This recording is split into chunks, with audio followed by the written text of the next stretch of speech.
Hey, so when's Jose gonna get here for our review? I don't know, man, but like, I have an idea. What? Shazam! Whoa, holy teleportation, Batman! So a lot of people gave Shazam a thumbs down on the trailer, but there's a lot of hype around this movie, so our real take is gonna let you know if that's fact or fiction.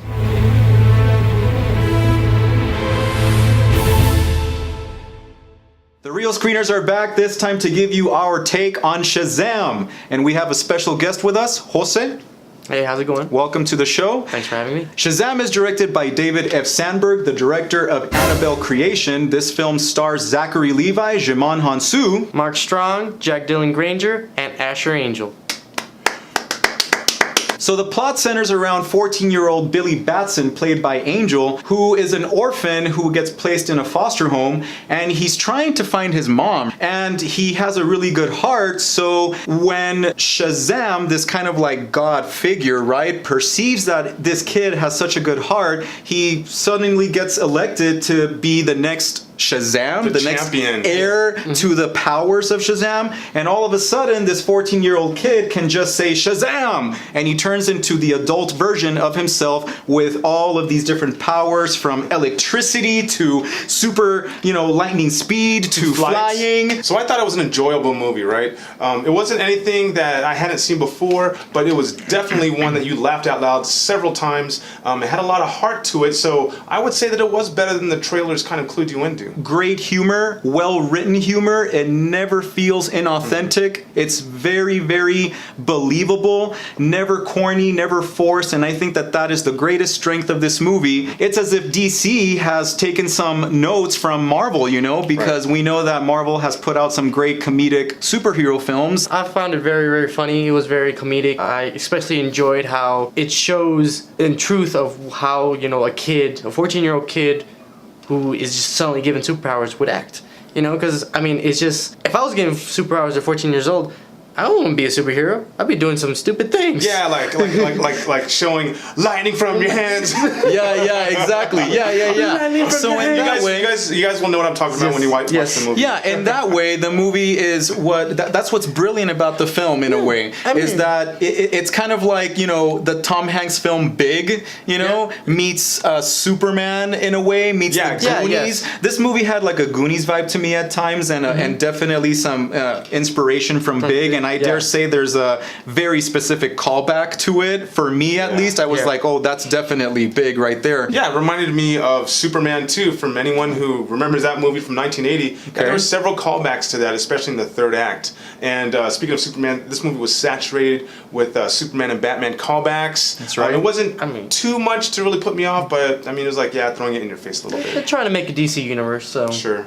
That's where the movie kind of disappointed me a little bit, because I found myself, saying, been there, done that, looking at the screen and just thinking, well, that's been done before, I've seen that before. It was a little bit predictable for me at times. Right. I was hoping for something a little bit more fresh, more innovative in a way, but it was still very entertaining. I was laughing a lot. It was a lot of fun to watch. Some of the special effects for me looked a little bit like plasticky, and they could have used a little more touch on the special effects. I think so. Yeah, and while we're pointing out some negatives, right, I kind of thought this movie had some plot points that were contrived. I won't go into specifics, don't want to spoil it for you guys, but some scenes weren't very organic. There's a fight scene that just dragged for me, right? But like you said, comedy was great, still enjoyable. It was the kid actors in this movie that won me over, actually, especially the kid that plays the disabled kid. Right. Jack Dylan Grazer? Yeah, I thought that he was really good. He actually reminded me of like those, child actors from the Goonies, like a lot of energy. Sean Astin. Yeah, a lot of energy. You can tell that they're having a lot of fun making this movie. Yeah, well, let's not forget, Angel Asher, the protagonist in this movie, did a really good job of portraying a kid who was very brooding, kind of felt out of place, and was just bothered by even being in a foster home in the first place because he's looking for his mom, like we said. Yeah, and speaking of Asher Angel's acting, personally, I think he did better than Zachary Levi. They were playing the same character, just Zachary Levi playing, obviously, the grown-up version. I think he played it better than Zachary Levi did, just because I think Zachary Levi kind of forced the inner child a little too much. Yeah, it's got to be difficult, right, to kind of portray someone who's half your age. And I thought a lot of times he hit it. But then there are a lot of times, like you said, he just overacted maybe and just went a little too far trying to seem young. You know, the personality and the tones didn't quite match when he was a kid. Well, because you have a brooding kid and then you have a goofy superhero. Yeah, exactly. You know, it doesn't quite match. Okay, I can totally see that. Yeah. Right, and then the one other thing that I didn't really care for was the villain.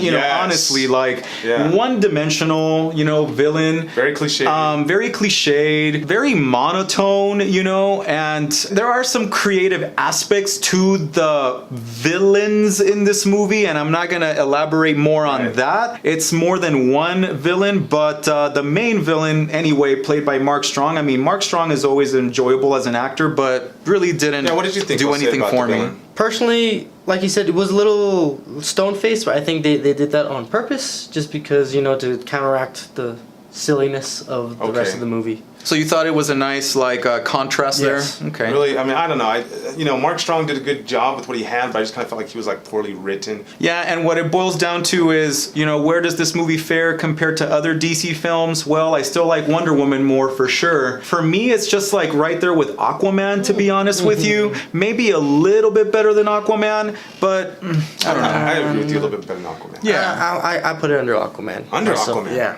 Oh, you're a fan of Aquaman. Yes. You really liked it. Yeah. Me, not so much. Now it's time to give you our real take in terms of ratings on this movie. So I'll go ahead and go first. Basically, this is a movie that when people walk out of the theater, they'll tell you, I had a good time, I laughed a lot, right? So, you know, we were talking about this after the movie, that was very self-aware in the fact that, you know, it's a superhero movie with some, you know, some kooky costumes. So it was, like you said, kind of a spoof, right? It very much feels to me like a spoof of a superhero film. Some of the jokes really poke fun at the superhero genre. Yeah. So that's exactly right. Enjoyable, worth the movie ticket, I would say. I won't buy it on Blu-ray. And as far as a rating, I'm going to go ahead and give this... I wish I can go in between reels, but I'm going to go with 3.5 reels. I'm going to give it 3.5 reels too. Just because, you know, it is an interesting movie. You know, it did its job. You know, go to the movies, I go to get entertained. I was entertained. It was good. But when I go into this movie thinking DC Comics, dark comics, you know, it needs to be dark. It's based off dark comics, and it was like a redo of Thor Ragnarok, but DC's version of it. Okay. And I just... I can't go with it. That's why it's only 3.5 for me. Okay. Oh, I'm kind of surprised. I thought that you would give it a higher rating than 3.5. Well, I guess we're all on the same page here, because I'm going to give it 3.5 as well, and I really have nothing else to say about that, because you guys basically hit it on the nail. And so with that, we really appreciate you tuning in to the Real Screeners. And as always, look us up on social media. We're at Facebook at Real Screeners and Instagram real.screeners. And as always, guys, if you have an Alamo Draft House in your city, go ahead and definitely check it out there. Beautiful overall experience. And if you like the Real Screeners reviews, subscribe and hit that bell button. Hey, so when's Jose gonna get here for the review, man? I don't know, man. He's probably off playing.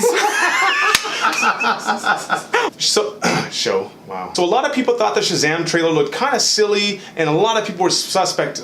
The usual suspects. Shazam is directed by David... It's okay. David Yoda. The plot revolves around 14-year-old orphan Billy Batson. Gets adopted by a family that has adopted several other children.